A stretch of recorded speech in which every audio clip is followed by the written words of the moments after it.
নমস্কার বন্ধুরা, আশা করি সকলে ভালো আছেন এবং সুস্থ আছেন। আমিও ভালো আছি। আজ আমি চলে এসেছি আমাদের তারকেশ্বর ধামের শিবরাত্রির মেলায়। আপনারা জানেনই যে তারকেশ্বর ধামে অন্যতম একটি বড় উৎসব শিবরাত্রির মেলা, গাজন মেলা, শ্রাবণী মেলা। তো আপনারা অবগতই এই মেলাগুলো সম্পর্কে। তো দেখতে পাচ্ছেন বন্ধুরা, আমি মেলা প্রাঙ্গণে এসেছি, ঢুকে পড়েছি, যেটা তারকেশ্বর রাজবাড়ি যে পার্কিং যে মাঠ রয়েছে, রাজবাড়ির মাঠ বলা হয়, সেইখানে মেলা বসে প্রত্যেক বছর। তো আপনারা জানেনই আমি প্রত্যেক বছরই আসি। যারা যারা আমার ব্লগ দেখেন, ভালোবাসেন, তো আপনারা তো জানেনই। তো দেখতে পাচ্ছেন বন্ধুরা, তো যেহেতু শিবরাত্রির গতকালকেই গেছে আর আজকে মেলাটা একটু ফাঁকা রয়েছে, সবে তো মেলা শুরু হয়েছে, তো আস্তে আস্তে ভিড় জমবে।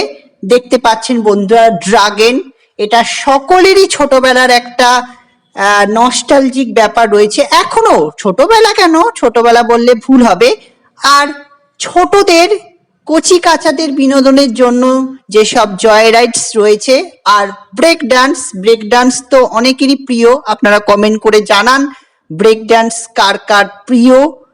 তো আমি যদিও ব্রেক ডান্স যতদূর মনে হচ্ছে একবার চেপেছিলাম ছোটবেলায়। তো এই শিবরাত্রির মেলা নিয়ে সত্যি একদম ছোটবেলা থেকেই একটা আলাদা অনুভূতি রয়েছে, ছোটবেলা কিশোর বেলা থেকে। তো তখন আরো কিন্তু নাকরদোলা আসতো, আর এই নাকরদোলাটা বছর খানেক ধরে দেখছি আসছে।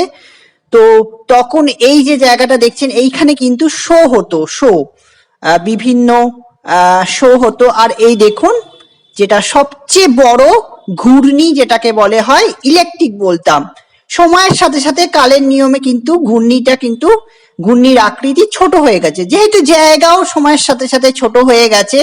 আগে কিন্তু ঘূর্ণির উচ্চতা কিন্তু আরো বড় হতো। আর সবচেয়ে এবছর আকর্ষণ করছে কি দেখুন, এই যে কালারফুল যে আলো দিয়েছে, একদম রামধনুর মতো, সেটাকে বেশি আকর্ষণ করছে। দেখুন, প্রত্যেকটা জয় রাইডসেই কিন্তু এই রংবাহারি আলো, যেটাকে কিন্তু মেলা প্রাঙ্গণটাকে, মাধুর্যটাকে কিন্তু আরো বেশি আনন্দময়, মাধুর্যময় করে তুলেছে। তো এবছর এই আকর্ষণটা আমার কিন্তু খুব চোখে লেগেছে, আমার ভালো লেগেছে। কিন্তু যে সাথে সাথে রয়েছে মেলা মানেই তো বিকিকিনির ব্যাপার স্যাপার। তো সেখানে আপনাদের নিত্য প্রয়োজনীয় জিনিসপত্র থেকে শুরু করে, কচি কাচাদের খেলনা থেকে শুরু করে সমস্ত কিছু আপনারা কিনে নিয়ে যেতে পারেন। তো দেখুন, এখানে দাম তো রয়েছেই। তো সময়ের সাথে সাথে, কালের সাথে সাথে জায়গা অনেকটাই ছোট হয়ে গেছে। তো আমাদের সময় যেটা হতো কি, ময়ূরপঙ্খীটা আসতো, সেটা আমরা চাপতাম, সেটা বছর ভরি একটা মুখিয়ে থাকতাম যে ওই একটা দোলনাই আমরা চাপতাম বেশি। আর তখন তারও আগে যেটা আসতো ট্রয় ট্রেনটা কিন্তু বেশি আকর্ষণ করতো, ওটা কিন্তু খুব ভালো লাগতো।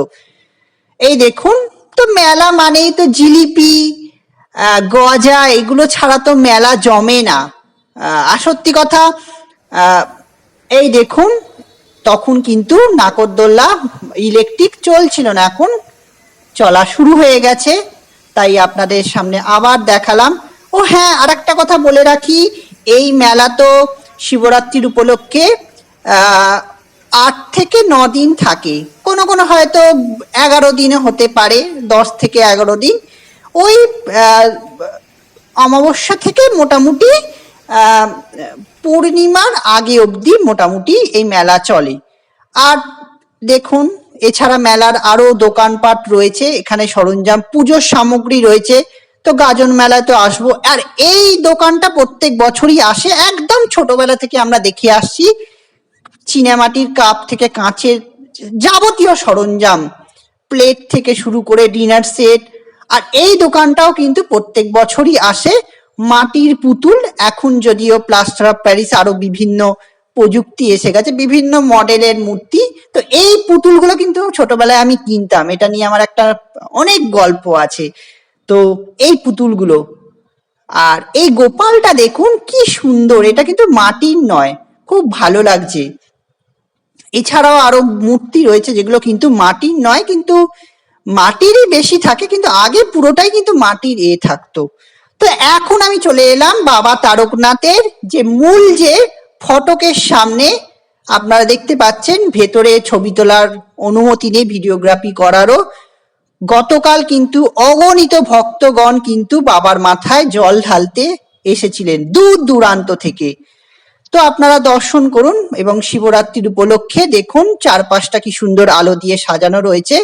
এখন মেলা, মানে মেলা নয় সরি, মন্দির প্রাঙ্গণ একদম শান্তশিষ্ট। তো ভিডিওটি এখানেই শেষ করছি। জয় বাবা তারকনাথ।